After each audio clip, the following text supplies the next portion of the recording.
Well, about time, isn't it? I mean, every other European bank, I'm afraid to say, has had to face up to the reality that they can't compete with the Wall Street players.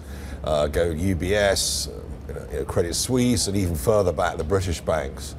So, I mean, come on, guys. I mean, this is extraordinary it's taken this long, and only in the face of a complete collapse in the share price and starting to see some of their key clients, some of the hedge funds who did prime brokerage, etc., moving away. So this is desperation, inevitable. The question is it going to work?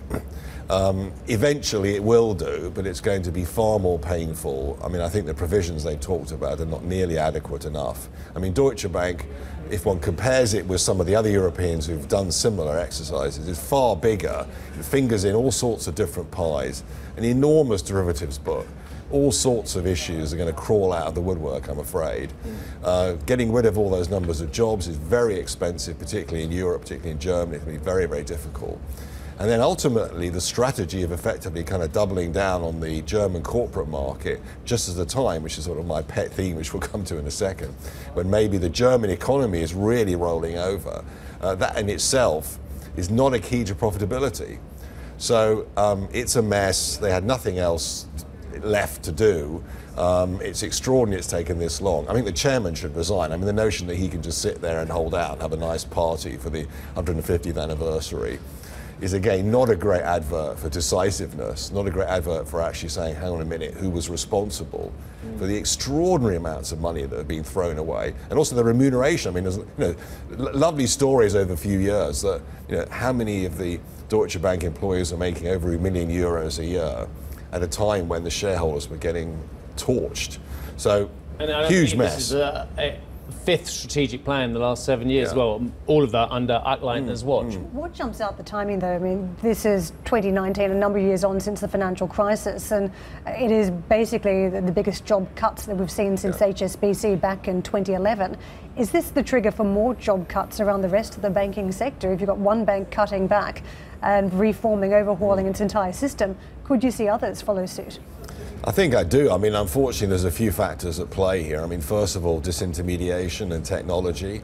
I mean, the way people bank, if we talk about commercial or retail banking, is changing beyond any recognition from any of us. I mean, you drive down the high street, you see bank after bank, actually the fixed premises being closed down. I mean, when was the last time any of us actually went into a bank, used a checkbook? So everything is becoming streamlined, and it's left behind, I'm afraid, really the industry. There are a few people who've really embraced it, but certainly in continental Europe, where it's very difficult to get rid of branch Streamline networks, can be good. Big problems. Streamline can be good. I mean, look, yes, it's painful for those employees, and we mustn't ever forget the human cost. But for financial institutions which have need premises, vast amount of staff, as you say, counter services, and if they can just wipe that out and yet still keep the franchise and still keep the customers and use that capital for other, it could be very, very good for them as well. So there are things going on that actually could work in their favour.